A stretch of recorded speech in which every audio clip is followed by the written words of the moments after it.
बिशन सिंह गुर्जर बाड़मेर जिले में राजस्थान पुलिस में कांस्टेबल पद पर पदस्थापित हूँ।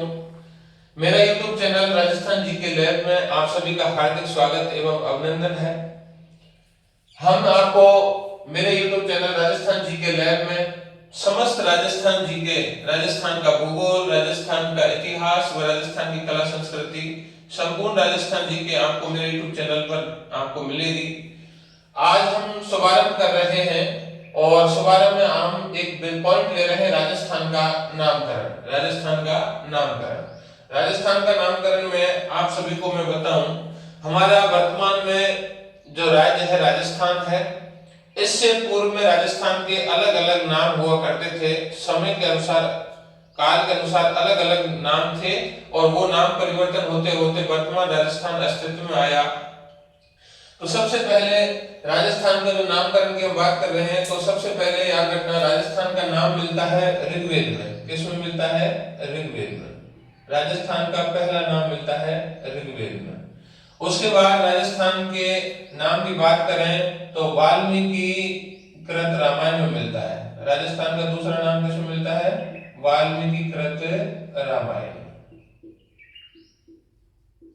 वाल्मीकि कृत रामायण। अगला जो हमारे राजस्थान का नाम दिया वो दिया चीनी यात्री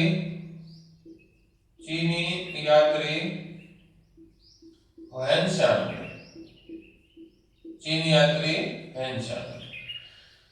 तो राजस्थान के जो नाम है समय के अनुसार परिवर्तित हुए। तो राजस्थान का सबसे पहला नाम मिलता है ऋग्वेद में। किसमें मिलता है? ऋग्वेद में। और वो राजस्थान का नाम ऋग्वेद में मिलता है, वह है ब्रह्मवर्त। क्या नाम है? ब्रह्मवर्त। राजस्थान का पहला नाम मिलता है ऋग्वेद में और वो नाम मिलता है ब्रह्मवर्त।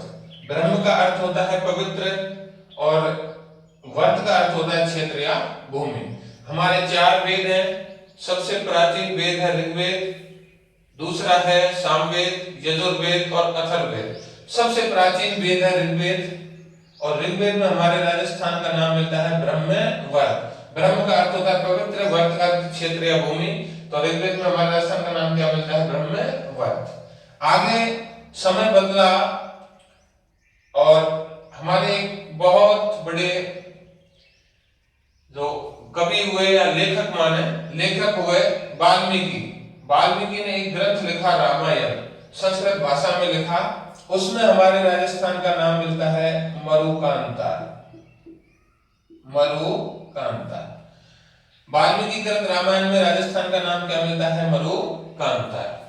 हमारे राजस्थान का जो भूगोल है उसमें 3 शब्द आते हैं। एक मरु, एक आता है मेरु और एक आता है माल।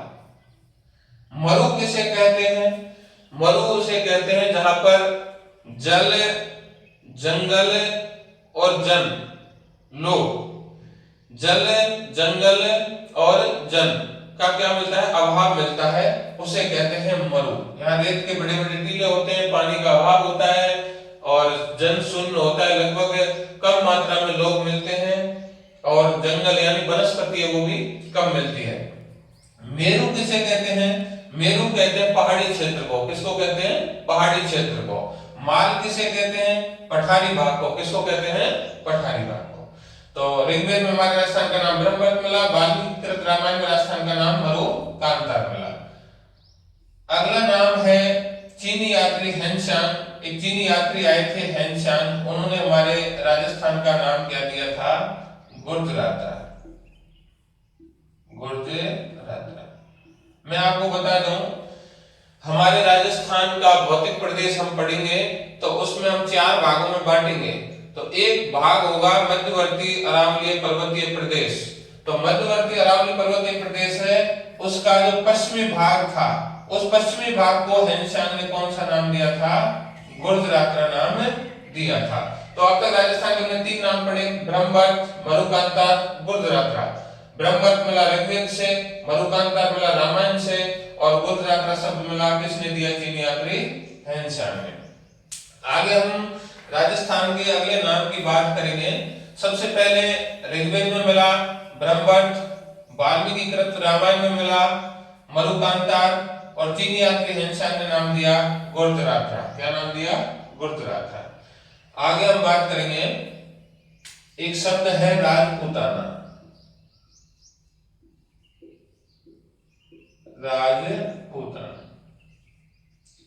राजपूताना नाम सर्वप्रथम किसने दिया? जानकारी किससे मिलती है? ये दो शब्द प्रश्न बनते हैं यहां से। राजपूताना शब्द का सर्वप्रथम प्रयोग किसने किया और जानकारी कहां से मिलती है?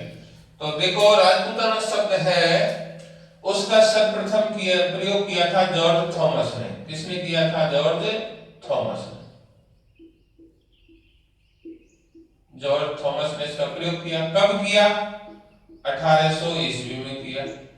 1800 ईस्वी में किया। किस रूप में किया? लिखित रूप में या मौखिक रूप में? तो इन्होंने प्रयोग किया था मौखिक के रूप में। राजपूताना शब्द का प्रयोग किया था इन्होंने मौखिक रूप से। आगे हम बात करें, राजपूताना शब्द का सर्वप्रथम प्रयोग जॉर्ज थॉमस ने किया। इसका प्रमाण, इसकी जानकारी कहां से मिलती है? तो इसकी जानकारी मिलती है 1805 में। कब मिलती है? 1805 में।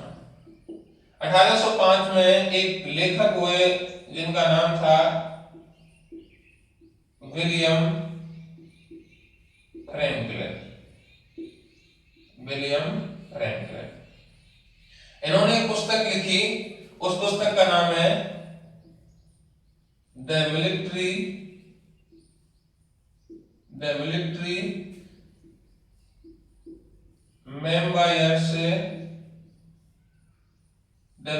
मेम्बायर्स ऑफ मिस्टर जॉर्ज थॉमस। ये पुस्तक है। याद रखना, राजपूताना शब्द का सर्वप्रथम प्रयोग जॉर्ज थॉमस ने किया। कब किया? 1800 ईस्वी में। इसकी जानकारी मिलती है हमको 1805 में कि राजपूताना शब्द का सर्वप्रथम प्रयोग जॉर्ज थॉमस ने किया। इसकी जानकारी कब मिलती है? 1805 में। जानकारी मिलती है किसने दी? विलियम फ्रैंकलिन ने। विलियम फ्रैंकलिन ने कौन सी पुस्तक में ये जानकारी दी? तो the military memoirs of Mister George Thomas. इस पुस्तक में विलियम फ्रैंकलिन ने लिखा कि जॉर्ज थॉमस पहले व्यक्ति हैं जिन्होंने राजपूताना शब्द का प्रयोग किया।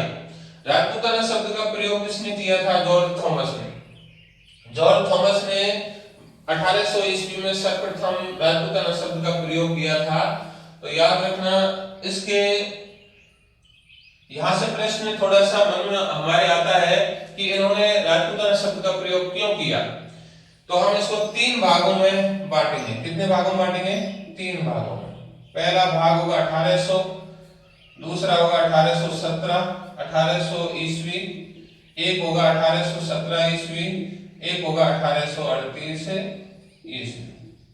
3 भागों में हमने बांटा है क्योंकि जॉर्ज थॉमस ने राजपूताना शब्द का प्रयोग 1800 ईस्वी में किया। 1800 ईस्वी में किया। क्यों किया? क्योंकि उस समय जो ये भूभाग था राजपूताना, जो वर्तमान राजस्थान है, ये भूभाग था, इसमें 17 रियासत थी। कितनी रियासत थी? 17 रियासत थी। इसमें से 17 रियासतों में से 15 राजपूत रियासत थी। 15 राजपूत रियासत थी, जबकि 2 जाट रियासत थी।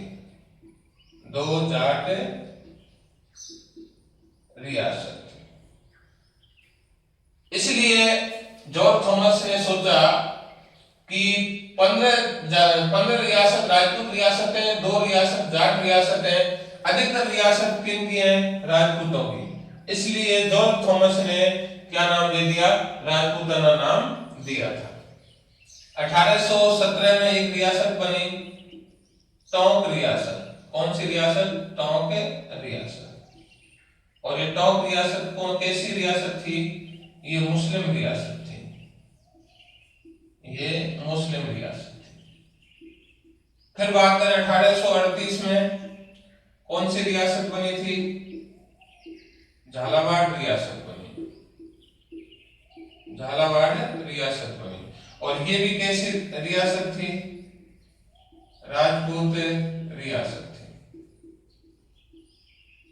राजपूत रियासत। तो यहाँ से प्रश्न बना कि जॉर्ज थॉमस ने क्या किया कि ग्वालियर रियासत में, मैं थोड़ा सा और आपको विस्तार से बता देता हूं, आपको विस्तार से बताता हूं। ये जॉर्ज थॉमस थे, ये आयरलैंड के निवासी थे। कहां के निवासी थे? आयरलैंड के निवासी थे। ये जब आयरलैंड से भारत में आए तो ये ग्वालियर रियासत, ये अपने ग्वालियर रियासत है, ग्वालियर रियासत है जहां पर एक राजा हुआ करते थे दौलत राव सिंधिया। राजा का नाम क्या था? दौलत राव सिंधिया। उसके दरबार में आके अंग्रेजी कमांडर के रूप में आए। किस रूप में आए? अंग्रेजी कमांडर के रूप में। इन्होंने देखा कि ग्वालियर रियासत का जो ये पश्चिमी भूभाग है इसमें अधिकतर राजपूतों का आधिपत्य है। जितनी रियासतें हैं उनमें अधिकतर रियासत किनकी है? राजपूतों की है।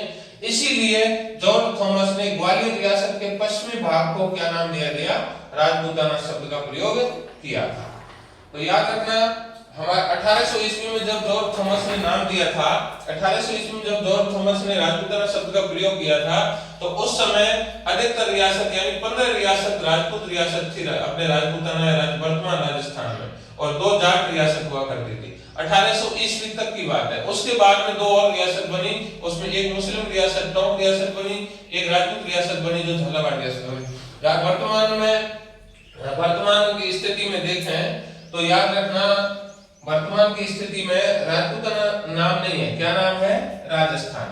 वर्तमान में स्थिति में देखें तो इस भूभाग का नाम क्या है? राजस्थान। तो मैं आपको बता दूं, अगली वीडियो में हम कौन सा नाम पढ़ेंगे? राजस्थान के बारे में पढ़ेंगे। राजस्थान की जानकारी सर्वप्रथम कहां से मिलती है? राजस्थान शब्द का सर्वप्रथम प्रयोग किसने किया था? इसका सविस्तार वर्णन पढ़ेंगे। तो मेरे YouTube चैनल राजस्थान जी के लैब में आप सभी का पुनः हार्दिक स्वागत एवं अभिनंदन है। मेरे YouTube चैनल पार्ट नंबर 1 जो अब तक हमने पढ़ा है ये मिलेगा, और पार्ट नंबर 2 में राजस्थान शब्द के बारे में जानकारी मिलेगी। मैं उम्मीद करता हूं मेरा YouTube चैनल आप सभी को बहुत अच्छा लगेगा। आप आइए, मेरी वीडियो देखिए, मेरा हौसला बढ़ाइए, जिससे कि मैं अधिक से अधिक मेहनत करके आपको संपूर्ण राजस्थान जी के मेरे YouTube चैनल राजस्थान जी के लैब पर आपको उपलब्ध कराऊं। जय हिंद, जय भारत।